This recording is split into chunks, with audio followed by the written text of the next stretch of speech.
So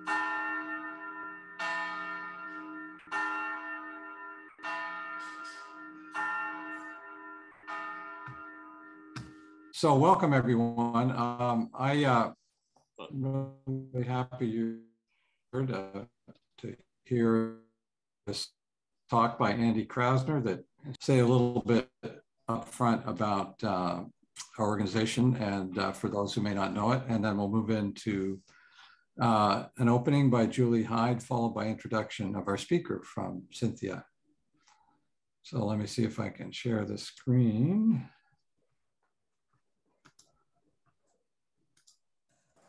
So here's the webpage of our group. We're a group at King's Chapel. There are 5 people on our steering committee, and then we reach out to many others that join us in various activities. And there are various ways to get involved. We have an emailing list. We try and keep an action list. We ring the bell monthly at the church for the environmental emergency. It's a call to action. And then we hold these conversations as we're doing tonight that we hope to welcome wider members of the community. So we also try and provide recordings of the ones that we've held. And you can see on this page some of the ones that have been going recently. We had a great talk on the geogrid, greening electricity sources. We had a talk from Massachusetts Climate Action Network about some of the issues in the electricity and power plant goings on and more. So we hope you'll join us, and that webpage you can easily find through our website. And I'm going to stop sharing now.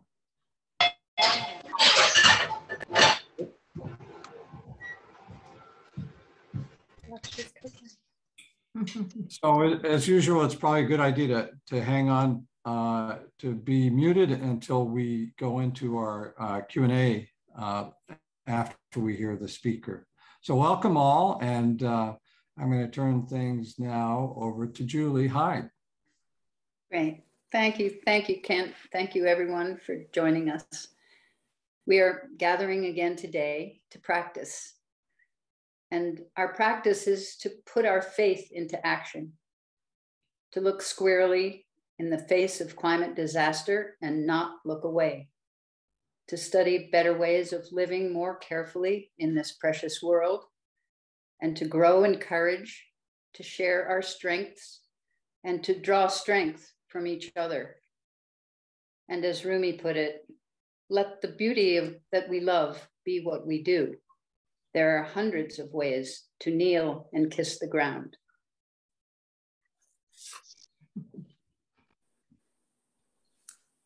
Julie, thank you, Julie. That is beautiful.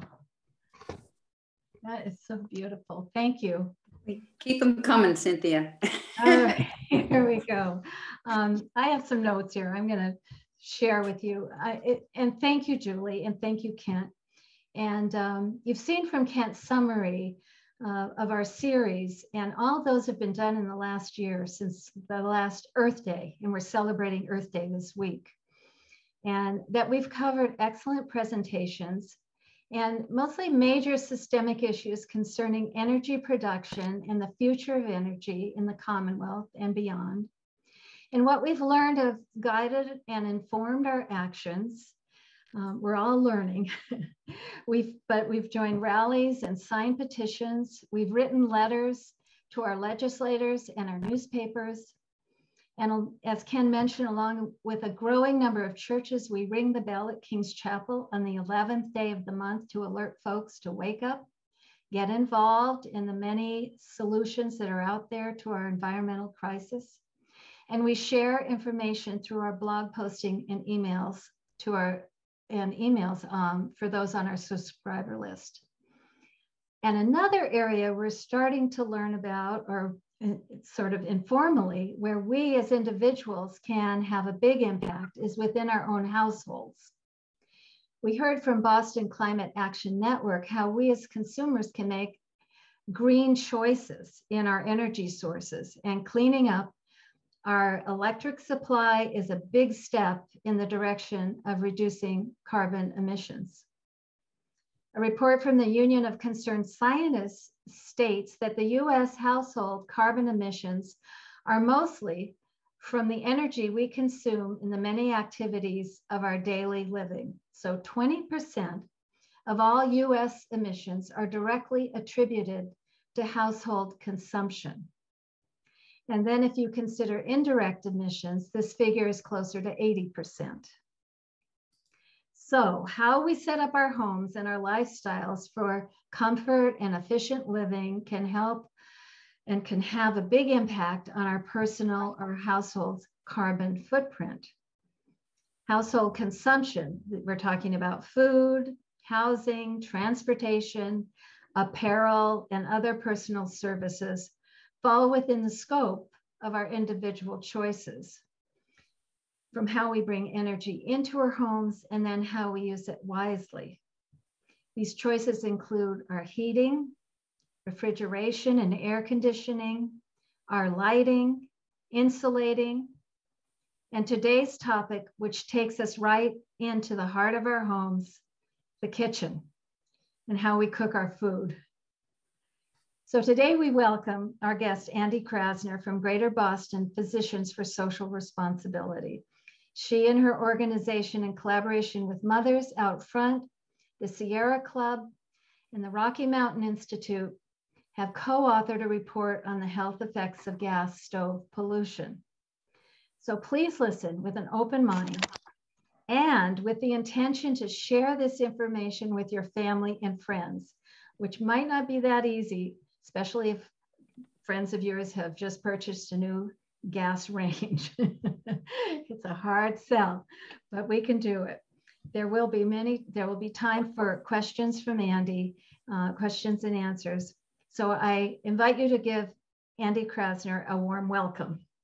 Hand it over. Yay.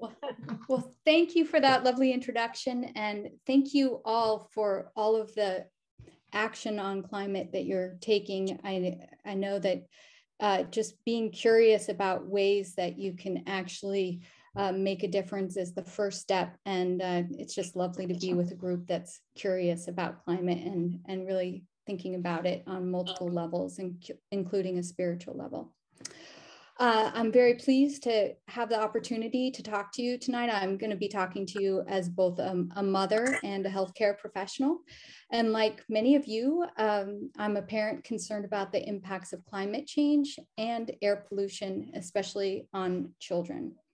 And I just appreciate you taking time out of your evening and your family time to learn about gas stoves. Do you want to put the slides up? And next slide. Just to give you a little bit of background about Physicians for Social Responsibility, it was founded in 1961 by a group of Boston physicians to increase awareness of the human health risks associated with nuclear weapons. In 1985, PSR, along with the international group that they founded called the International Physicians for Prevention of Nuclear War, received the Nobel Peace Prize for their work. In 1990, GBPSR expanded to focus on climate change, environmental health, and social justice. And I have been with GBPSR for about 3 years, and we're working specifically on the health benefits of electrification. Next slide. So surveys from Massachusetts show that the majority of people think that natural gas is a clean fuel, but actually it's a source of methane pollution, carbon pollution, and air pollution. In this presentation, I'm going to refer to natural gas as methane gas because I think it's more accurate description. Natural suggests that it's in some way healthy, and it's not. You can see in the methane gas advertisement, companies paint gas as clean and claim that it reduces air pollution, but this is actually only in comparison to coal. It's anything but clean, and it's a source of a lot of pollution. The medical community is actually very concerned about the health impacts of gas, and the New England Journal of Medicine published The False Promise of Natural Gas in December 2019, discussing how gas harms health all along its entire infrastructure, including its use in buildings. Next slide.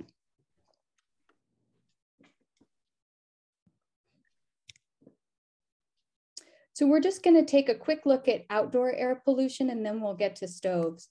But just to give you the big picture, nitrogen dioxide is one of 6 primary pollutants covered by the National Ambient Air Quality Standards, and it's associated with a number of illnesses, including asthma and heart disease. And another reason nitrogen dioxide pollution is important to look at is because it's actually a precursor to ozone, and what we would call ozone is smog. Buildings produce almost as much nitrogen dioxide pollution as vehicles. As you can see, 60 tons per day compared to 68 tons per day. And they produce a lot more nitrogen dioxide than power plants, even though we think of power plants as being more polluting. And a large part of that pollution comes from residential homes that are heated with methane gas or other fossil fuels. And most people really don't think about this, but when you're heating your home or you're heating your water with methane gas or other fossil fuels, you're venting that pollution directly into the neighborhood streets. And that's where we're all, walking to work and our children are playing. So it's right in our own neighborhoods that we vent that pollution. Next slide.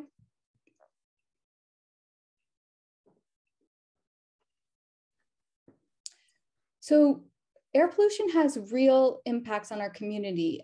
This slide shows air pollution related. Well, oh, I think we skipped one. Yeah, there we go. This one shows air pollution related deaths by sector over 3 different time periods. And you can see here that commercial and residential sector, made up of primarily of buildings, is the #1 source of pollution related premature deaths in Massachusetts. And while the other sectors are declining, this is on the rise for buildings. So these deaths are from particulate matter and ozone, and are from all combustion sources, not just methane gas, just to be clear. Next slide. So when we look at the costs of using gas appliances, whether that's HVAC, water heater, dryers, and stoves, when you consider the externalized costs of healthcare, it's definitely not zero. And in 2017, the cost of burning fossil fuels in buildings alone cost Massachusetts $8.4 billion in health impacts in premature deaths.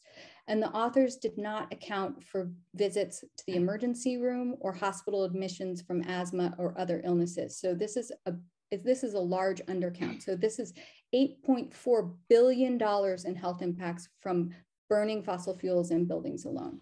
Next slide.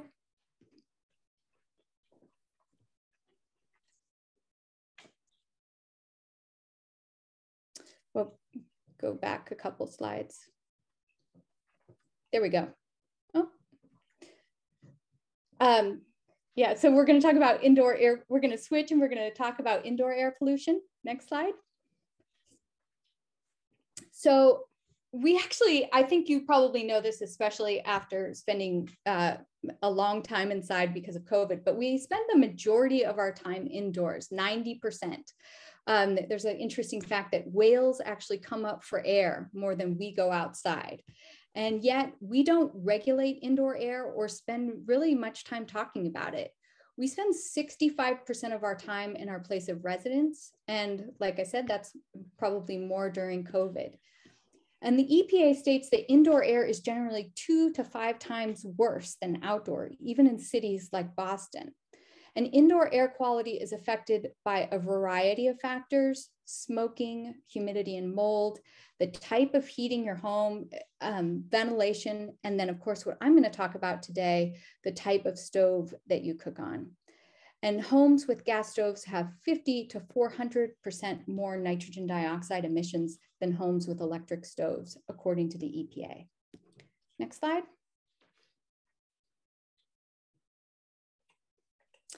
So how do we know that the pollutants are coming from the gas stove and not just cooking?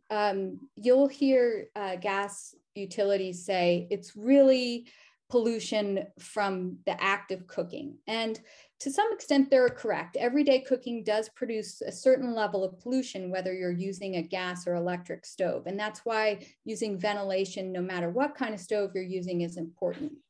That kind of pollution is called particulate matter. And this is mostly dependent on what type of cooking you're doing. So if you're frying in oils, that creates a lot of particulate matter. We all see that, right? It comes up in the smoke. If you're boiling water, you're only seeing steam. You're not seeing any particulate matter. So that has very little pollution associated with it. However, when you cook with your gas stove, you get pollutants that are not associated with cooking. Those are nitrogen oxides, carbon monoxide, formaldehyde, and other volatile organic compounds. So when we cook with gas, we get this just a potpourri of pollutants, and we get particulate matter at much higher levels, 2 to 12 times higher. Next slide.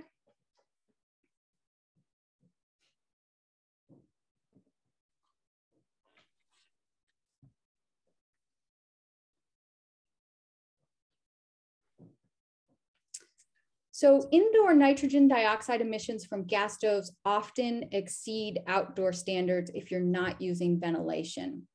The US, we don't have indoor standards. So I'm just going to use the outdoor standards and assume that they would be the same ones for indoor standards.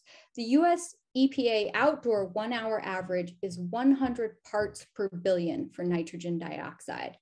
So just to give you a sense of what this means, a part per billion is a drop of water in an Olympic-sized pool. These are just very small amounts of nitrogen dioxide that we're talking about.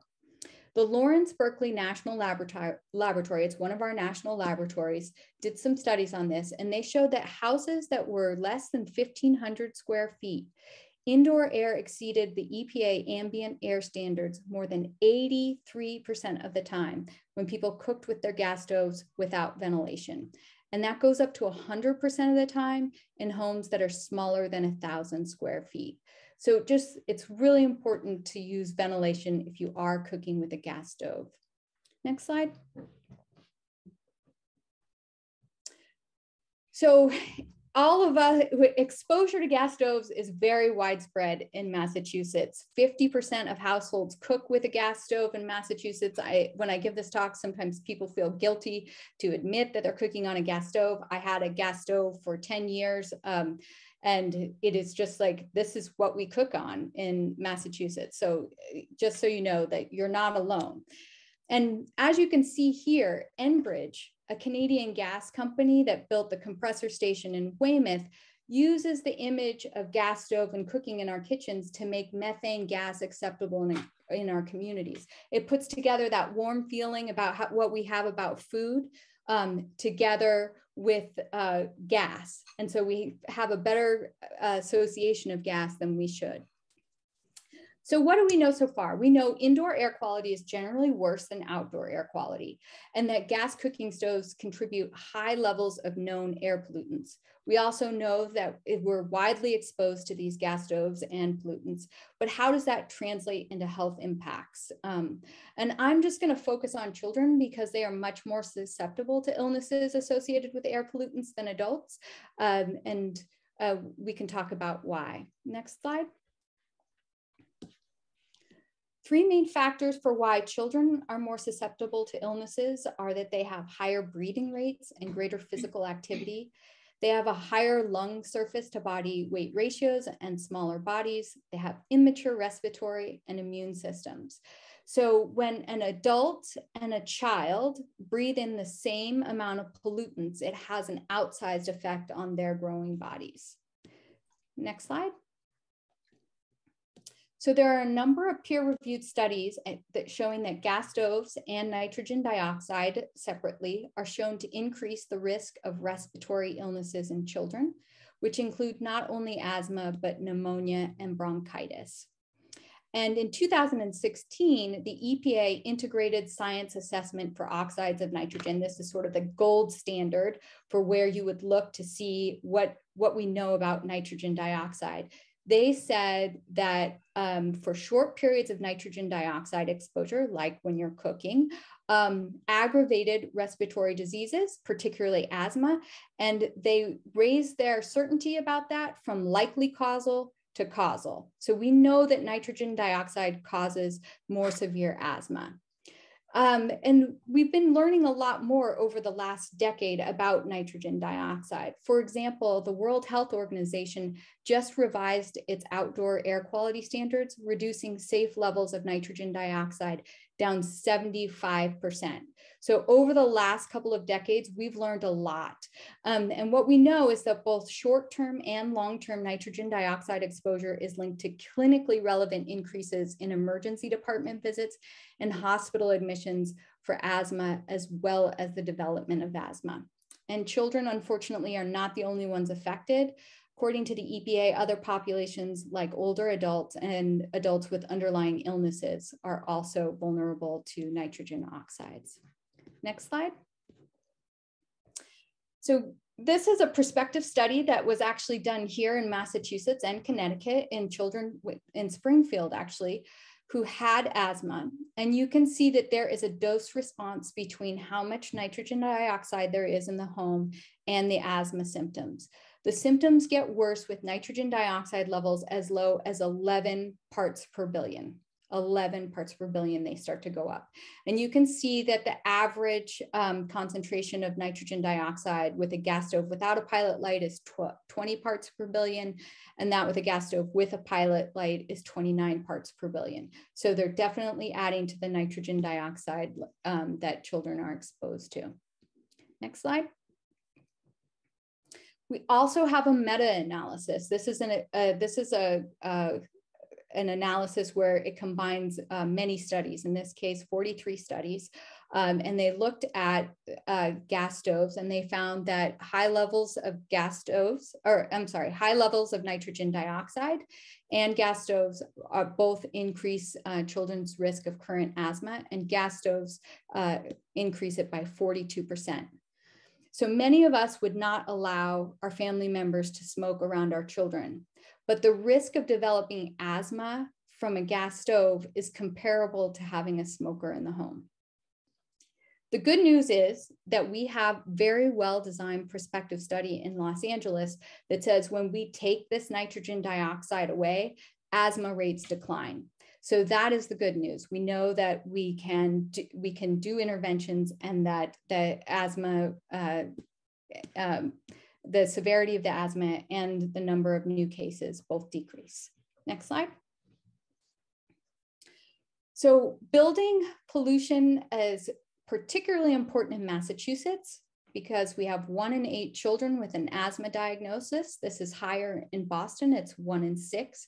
It's higher in Springfield, where it's 1 in 6 children. And so remember, children with asthma are sensitive to nitrogen dioxide levels at much lower levels than healthy children or healthy adults. So this is an important issue for us here. And you can see in a survey of asthma triggers, more children are exposed to the gas stove as an asthma trigger than any other asthma trigger. It's the #1 asthma trigger in people's homes. Next slide. So this actually is really a health equity issue as well. Lower income households are at higher risk of being exposed to high levels of gas stove pollution for a number of reasons. So income and home sizes are highly correlated, which means that people with lower incomes are more likely to be in smaller unit sizes. Remember when I told you that homes that are less than 1,000 square feet, they exceed outdoor standards of nitrogen dioxide 100% of the time if they don't use ventilation when cooking. So they're more likely to be exposed to these high levels of concentrations of nitrogen dioxide. Low-income families are more likely to live in older homes and have less control over the maintenance of appliances because they're renting. Older homes may have gas stoves that haven't been properly adjusted or that have pilot lights, and they're more likely to have inadequate ventilation over that stove. So a new study came out just this last week from the National Center of Healthy Housing. They found that 90% of rental homes did not have adequate mechanical ventilation to remove nitrogen dioxide from the home. Low-income households are more likely to use stoves and ovens for heat and more likely to have higher exposure to outdoor pollution as well. So because they also have a higher asthma burden, it makes them more sensitive to lower levels of nitrogen dioxide. Next slide. So now that you've heard about all this air pollution inside your kitchen and inside your home, you're probably wondering, well, what can I do about it? And there are some very simple things that you can do to make a difference. The first thing is to install and maintain a carbon monoxide detector with a gas stove. You can have carbon monoxide at low levels, and you want to make sure that those don't get to very high levels. If you have the mechanical ventilation available, you should run your exhaust hood while you're cooking and about 20 minutes afterwards. So this is if it's externally exhausted to the outdoors. Most, a lot of ventilation hoods are actually not vented to the outdoors. They just recirculate. This is what they just found. They didn't find that they're all not vented to the outdoors, but a lot of them are not vented outdoors. That's my personal experience. We have one that just recirculates the air. So that is not going to do anything for you. So if you don't have it vent, you need to check that it does vent to the outdoors. You should also use the back burners, because if you have mechanical ventilation, the capture rates are better for the back burners. You can open a window while you're cooking, but I know we all live in Boston, Massachusetts, not always possible. If it's not possible to vent, you can also you can use other electrical appliances like a toaster oven or a kettle, or you can try a plug-in induction stove, as we're going to see tonight. These are single burners. I actually used one of these for 3 weeks while my gas stove was broken. And I'm not a gourmet cook, but I was able to cook for my family with, the microwave and a single induction burner for 3 weeks with no problems. And when you're ready to move away from your gas stove, when it's had its life, you can switch to an electrical induction stove, electric or induction stove. Next slide. So I often get the question, are induction stoves safe? Some people worry that induction stoves are unhealthy because of the electromagnetic fields used to heat pans. But in general, you don't have to worry about these electromagnetic fields. They're also called EMFs. They are non-ionizing. They do not damage DNA or cells directly. They give off intermediate frequency EMFs, and the National Cancer Institute, the Institute of Engineering and Technology, and the European Commission Director General of Health and Consumer Protection and the World Health Organization have concluded that these EMFs are not harmful to humans. But these studies are ongoing, and there are not very many studies about pacemakers or insulin pumps and whether EMFs would interfere with these. So if you or a member of your household have one of these, please talk to your doctor before purchasing an induction stove. You can always get a flat top electric stove, and that's a perfectly usable stove as well. Next slide.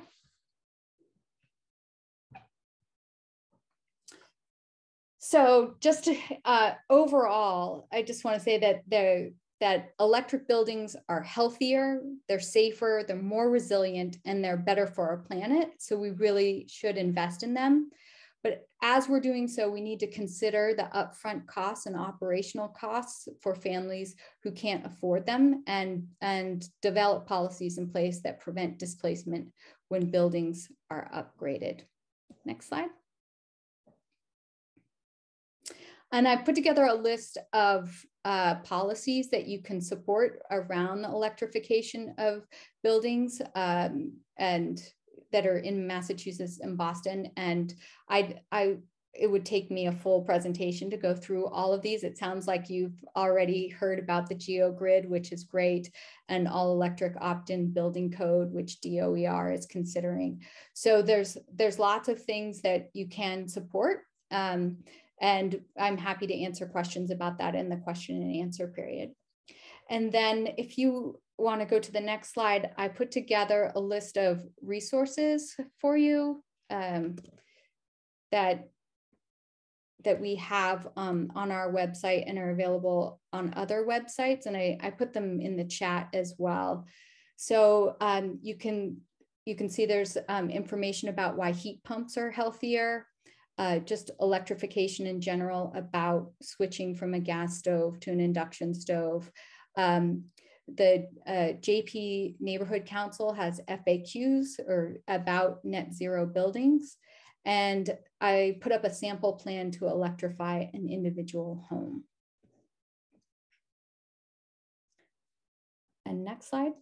So thank you all for listening. If you need to get in touch with me, that is my email, and I'm happy to answer questions this evening, or if you want to email me, I'm happy to answer questions on another time as well. So thank you so much, Andy. That was great. Just so people know, she's going to be giving us a PDF version of her slides. So we'll have that up on our website along with the recording of this talk. But we have a few minutes for questions. Does anybody have a question?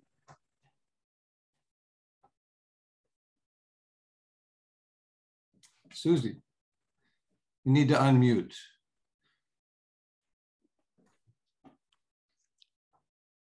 Sorry.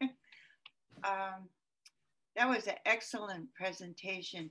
I'm just curious how an induction stove, the electric induction stove, would interfere with the pacemaker. Could you explain? Well, there's electromagnetic waves, and I have to say that I am not a physician and I do not know the ins and outs of how pacemakers work. But there's two studies on the issue. One study found that there is some interference if a person is too close to the stove when they're cooking. Like if you get really close to it, it can interfere with the pacemaker. The other study found that there's no interference. So there's only been 2 studies, and I think the last one was in 2013. So we really don't know a lot about this subject. Okay, how about Betsy? You've got your hand up. Yep. So you've talked about the risks to children, but I'm wondering about risks to older people who are otherwise healthy. Let's define older as 70 and plus. I'm over that limit by a good margin. I spend time in some households that have gas heat and gas stoves, and I'm just wondering whether, what our concerns should be about that. Sure. The EPA defines older adults as anybody 64 or older. And they found that older adults are more likely to have more severe asthma symptoms. If they do have asthma, if you have COPD, you might have more severe symptoms. And nitrogen dioxide is also associated with dementia, so it can increase risk of dementia. Oh, wow. That's a stunner. Okay, thank you. Mm-hmm. Yeah, I mean, if you have any further pointers on that study, I think that probably would be interesting to a lot of our crowd. Sure. After, I'd be happy to send that to you in an email. I have the citation, but just not right in my talk right later. this second. Great. Thanks very much. Okay, Dory.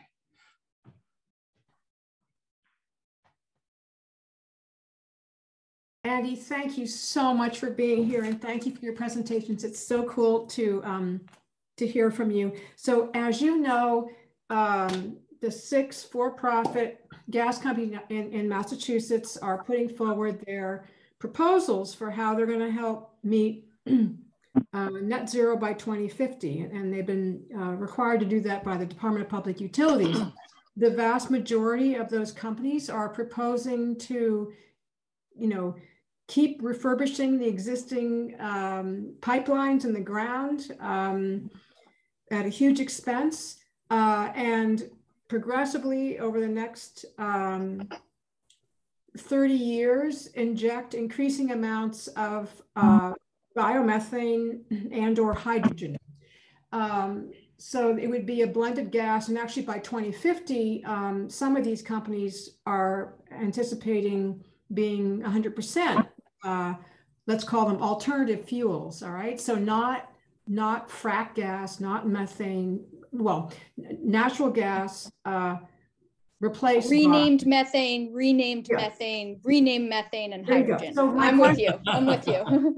My question is, can you speak about the health effects of biomethane and or hydrogen? Okay, sure. So biomethane is methane, just like natural gas is methane. Synthetic gas is methane made from hydrogen. So when you burn methane in your gas stove, you get nitrogen dioxide, particulate matter, volatile organic compounds. You get everything that's going to be exactly the same. All the air pollution from methane will be the same no matter what you call it. With hydrogen, you don't get particulate matter. You get higher levels of nitrogen oxides when blends are high. So 30% or higher, you get more nitrogen oxides because hydrogen burns hotter, and the hotter something burns, the more nitrogen oxides you get. So at low blending, which is what they're proposing in Massachusetts, is a 20% blend, we wouldn't expect to see more nitrogen oxides, but it's still 80% methane. And so you're going to perpetuate all the health inequities that we continue to have in this state around asthma and other illnesses. And we actually commented on their reports. We were very upset that they did not consider the costs of air pollution in their cost effectiveness analysis. They could have very well could have done that. There are, the state of California has done cost effectiveness analysis using the social cost of methane, the social cost of carbon dioxide, and the social cost of air pollution, and use that in their cost effectiveness analysis. And we were upset that E3 did not do that. Thank you very much. Thank you. Sure. Faith. Yes, back to Betsy's question for Bennett. But you also said that that if you switch from gas to electricity, asthma is apt to go down. Am I quoting you right? Yes, the risk of asthma would be reduced, yes. All right, it would be very nice to think that I could switch from gas to electricity and have all the fogginess that comes with old age, dementia go. Well, I can't, I mean, I forget words all the time. I can't, you know, I can't promise that, but it reduces the risk. So for each individual person, you know, they have individual risk factors, and you can't, you know, look at it. But from a population point of view, the risk goes down when you switch from gas to electricity. Yes. Okay. If there are any other urgent questions, actually, why don't we move on? Cynthia is going to be giving a demonstration of an induction cooktop, and then we think we'll have time for a few more questions after that. So thank you, everyone. And thank you, Andy. And let's move over to Cynthia. Cynthia Cooktop. Here I am. Here I am. Can you hear me? Yeah. You can. Okay, good. Here I am in the heart of our home, the kitchen. And what I'd like to show you is the induction cooktop that we have, that we've been using. And we have actually a 5-burner gas stove. So we're not completely clean free yet, but we have been using this one. And one of the big things that I have seen that is, people say, oh my goodness, I'm gonna have to buy all new new pots and pans. And that's not exactly the case. So I'm going to show you a few things here. Here is a cast iron stove, cast iron pan. And can I interrupt for 1 second, Cynthia, and mention to people that they may want to change their view to speaker view so you can see Cynthia better during this demonstration rather than a gallery view. Okay, I've got you on mine, Kent. So yeah. I don't know. All right. So anyway, you might have one of these, a cast iron skillet or pan. And the check for you in terms of what you already have in your kitchen is to get a magnet. I have these little super magnets off the refrigerator and just see if your pans are magnetized. So yes, cast iron works. What else? This is a all-clad. It's really fun to do your little experiment. That works. The other thing that works is ceramic, like the Le Creuset pots that have an enamel-coated cast iron. Those work with the induction cooking. What doesn't work is glass. This is like Corning ware. That doesn't work. And if you have, I have a whole set of these. So I have a whole set of these. They're all aluminum. Nothing, you know, the magnet does not stick there. The other thing that does not work is copper bottom. Your Revere ware doesn't work. So that's not going to work with the induction. However, there is something, it's called a diffuser, and it's something that you can get that is highly magnetized. So it is something that you can then put your pan on top of. This is the one that's not magnetized, and it will also heat and be usable for your cooktop, okay? It's not as fast as the direct induction. So let me show you now. We're gonna go to the cooktop. I'm gonna pull this down and you're gonna see the cooktop. There it is.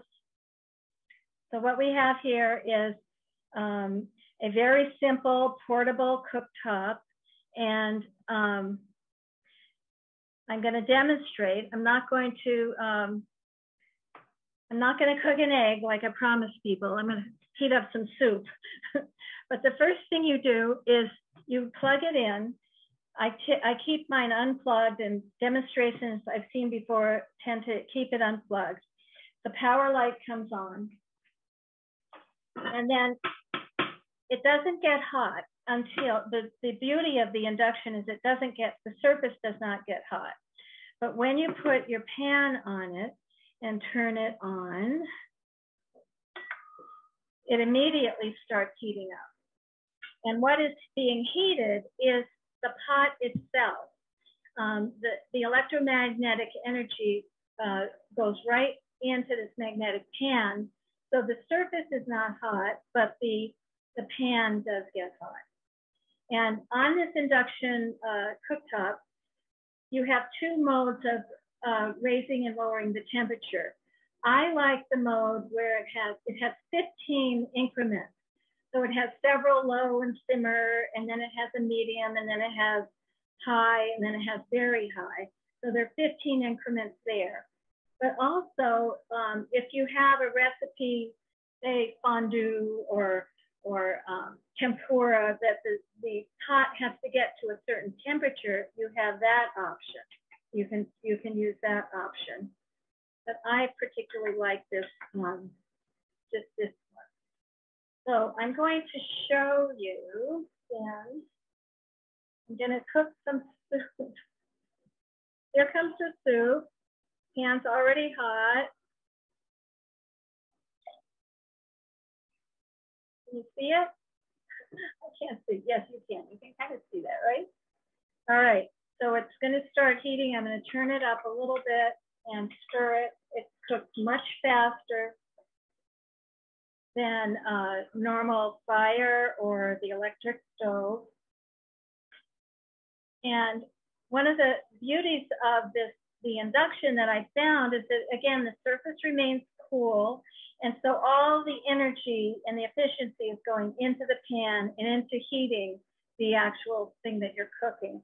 It's safe for children. I've heard from several people that having the induction cooking works so much better when you have young children or growing children who like to learn to cook. They can push a button or two and learn, you know, exactly what they need to cook their French toast or whatever they're cooking up. And it's much faster. So here we see the starting to bubble. I'm giving you a report. I don't know if you can see it. And what else can I say? The statistics that I have read is that the induction is 5 to 10% more efficient than conventional electric. So as Andy said, you know, if you guys have a conventional electric, you're still being more efficient than gas. This is 3 times more efficient than using a gas burner. So it's already boiling and pretty quick. You have that for supper. The pan is hot, the cooktop is not. So there you have it. You've got your lovely soup, your lovely dinner. We're excited at King's Chapel because we purchased one of these cooktops, and we purchased a very inexpensive pan from, there's a whole shelf of different pans, beautiful little pans. Now this is so high, I'm gonna turn it way down. I wanna burn my soup. So we have quite a few pans that are available now on the market, and they say right on the bottom, induction electric. So we have like a $10 little saucepan that is going to be part of a kit that we are going to loan out to folks from King's Chapel who would like to borrow a cooktop for a couple weeks. We're still working on the logistics of how to make that loan possible, but we're really excited that if you would like to, you can check this out and try out the induction cooking in your own home. I borrowed one from our local library recently, and that's how I got very excited about it. It was terrific. And I know there are other libraries. Boston Public does not have that option, does not have that lending library, but I think Andy knows a couple other places that do. So that's the demo. What do you think? All right. That was great. Thank you. Go back to my other computer. And Andy, you can answer some more questions and see what else people have to say. So if people are interested, Cynthia, should they contact you at this point about the induction stove? Okay, just email you, right? Yes, we're still putting the logistics together. Our parish administrator said they'd be willing to make appointments to have it picked up and dropped off, but I've got to work out the plan and how that's all going to work. Okay. So that'll be also posted in our blog, so or our website. Great. Right? We'll put a note when we get this talk up too about that. Yeah. So in a few days. Okay, great. So does anybody else have questions either for Cynthia or Andy? Okay, Michael, you had your hand up first. Go ahead. Thank you, Andy, for a great presentation. Much appreciated and thought-provoking, seeing I am cooking on a gas range here. A lot to think about. One of the questions I had with regard to your presentation, Andy, is can you speak to what you see as the motivation for these gas companies to go through a conversion, which I'm assuming would be a low-cost conversion, to one of the natural gas alternatives, or AKA methanes? I'm not sure I totally understand the question. So if I answer it, if I don't quite answer it right, let me know. And Dory may also be able to answer this because she's looked at the economics of all of this. Mm-hmm. But gas companies basically make money by pushing gas through their pipes. And so that's one reason why the GeoGrid is so important, is because it allows a transition for gas companies to deliver water for heat instead of gas, because we want to make sure that employees of National Grid and Eversource and these gas utilities have a way forward in their careers, and that we have a way to move away from polluting both in air and emissions, away from methane to something that is much cleaner. So I think that is the power of the GeoGrid. As far as individual households moving away from gas to electric, you have to basically have the means, and Massachusetts needs to do a lot more with Mass Save to make those upfront costs much more affordable for individual households to move from gas to electricity. So I'm not sure if I got to the heart of your question.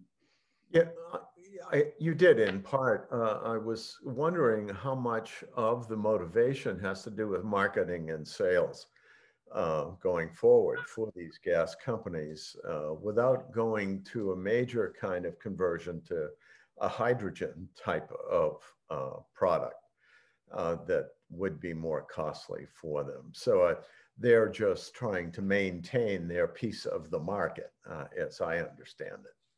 Yeah, that's my understanding. Yeah, go ahead, Dory. No, let me try. I think basically, the Commonwealth has old and aging and leaky gas infrastructure, and a lot of our pipes are still cast iron, wrought iron, and steel, and some of it's cathodically protected and some of it's not. So under the current gas replacement program, gas companies get to switch out all of that aging infrastructure, and what they're replacing it with is polyethylene plastic.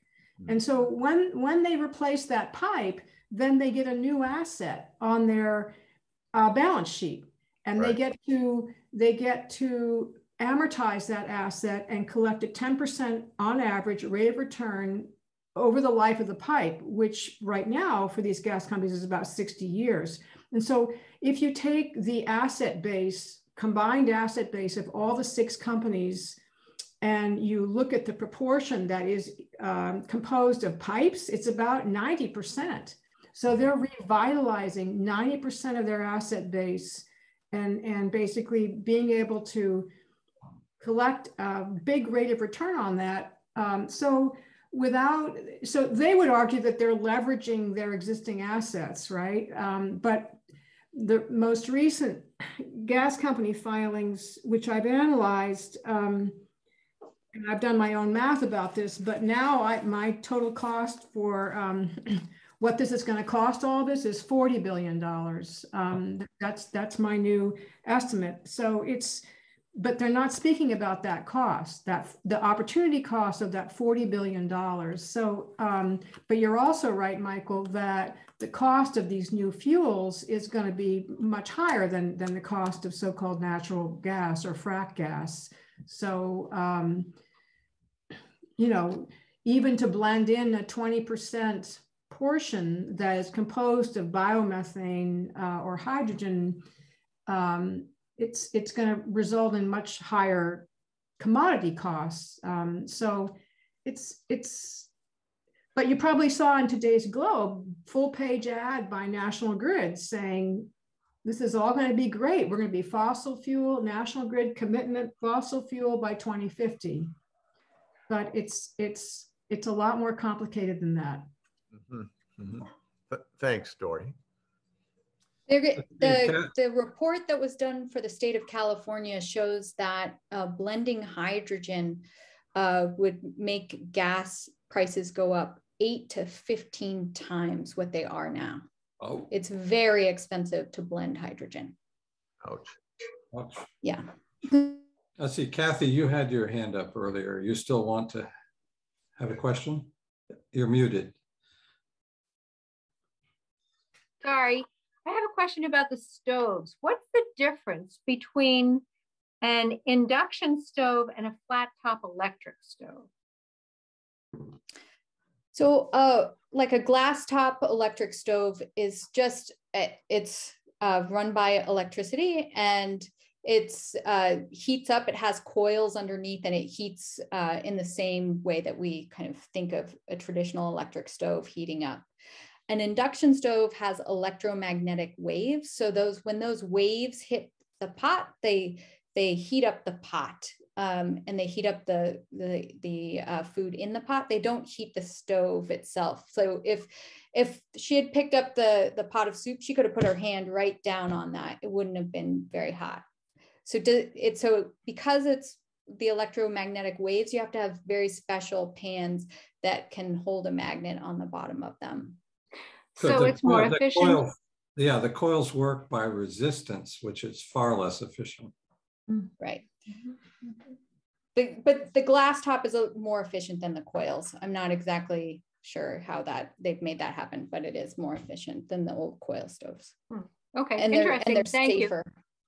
Thank you. They're all safer because they don't catch fire as easily. So like if you leave like a towel close to your electric stove or your gas stove, that it could very well burn or catch fire. That's not going to happen on a glass top or an induction stove.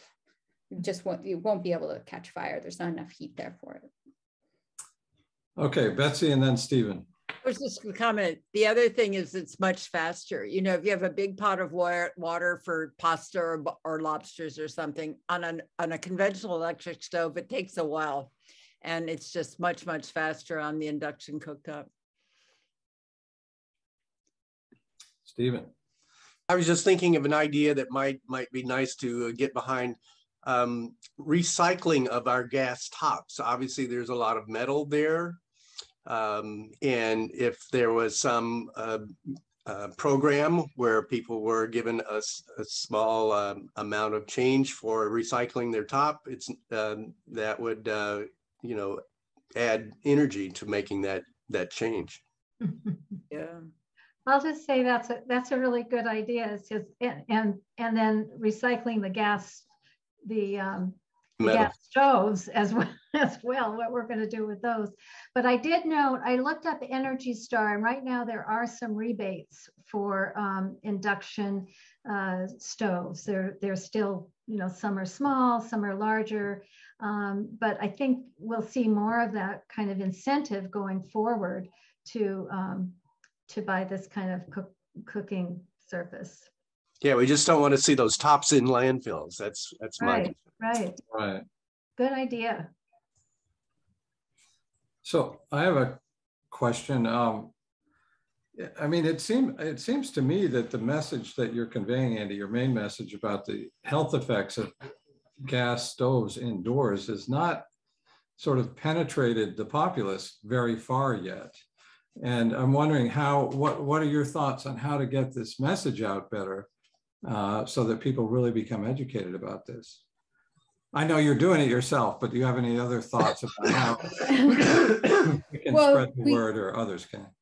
We did, when we released our report, there were 200 news articles about it, which is, I've never had a report get that many news articles. So there's that.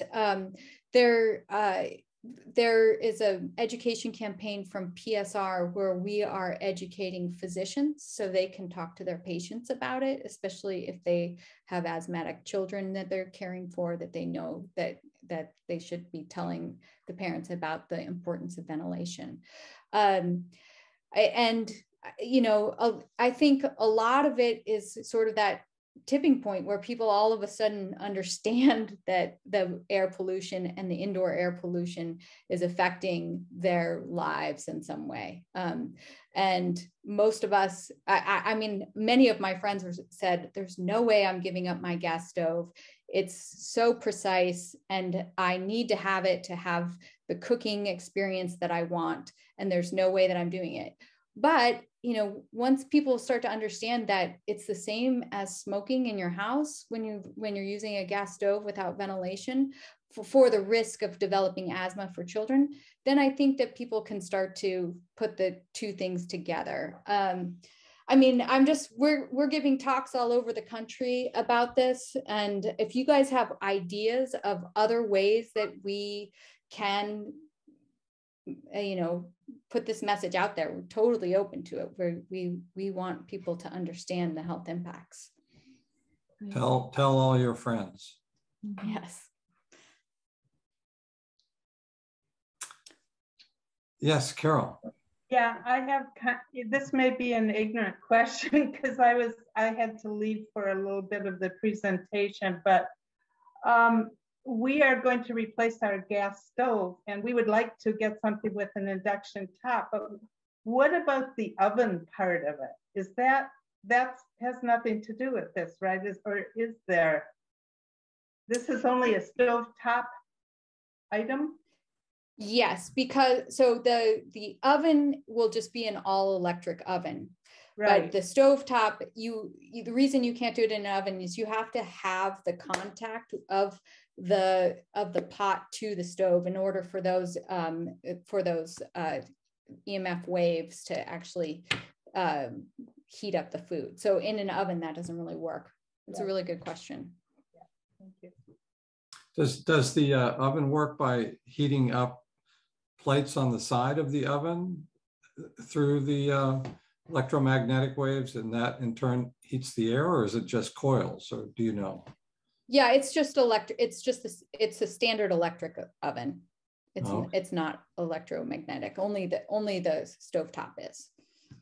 Okay.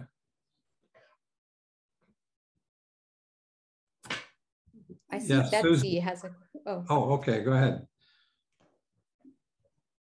Betsy, you're muted. Okay, so I have a electric glass top stove. So that's okay, right? That's great. Yeah, that's great. So why not just get electric stove? Because if I just had to get one burner, I would be impatient about cooking more than one thing at a time. Right. So an electric stove is perfectly great. Like I said at the beginning of the talk, when you're cooking with oils, that can cause a lot of particulate matter. So you still want to turn on your ventilation, even if you have an electric stove, but that's really fine. And I'm not saying that you should have an induction stove. The nice thing for people who have a gas stove, who don't want to spend $500, $1,000, $1,500 to replace their stove, they can just buy this single induction burner and plug it in, and you can get them double wide. You can get them double wide, and it can be an alternative until you're ready to get a stove. It's sort of like that interim kind of. Okay, yeah. I didn't get that. Betsy. I wanted to follow up on the question about getting rid of a gas stove, because I've heard that the stoves emit quite a lot of emissions when they're not being used. And so I have a neighbor who has a gas stove she's not using, and you know, what should she do with it? Is it worth getting rid of it in some manner to avoid those emissions? Or at least where somebody would be using it for other times. Yeah, so if she is not cooking on it, it likely is still leaking methane. And very soon there's going to be a report out about what's in methane. If it's not burned, it has a lot of chemicals which are cancer causing in it. So having leaking methane in our kitchen is not a good idea either. So you're right. It's hard to make these decisions for people because, you know, everybody is in different economic situations, and we haven't as a state really made it very easy to transition from gas to electric yet. And hopefully that will get easier.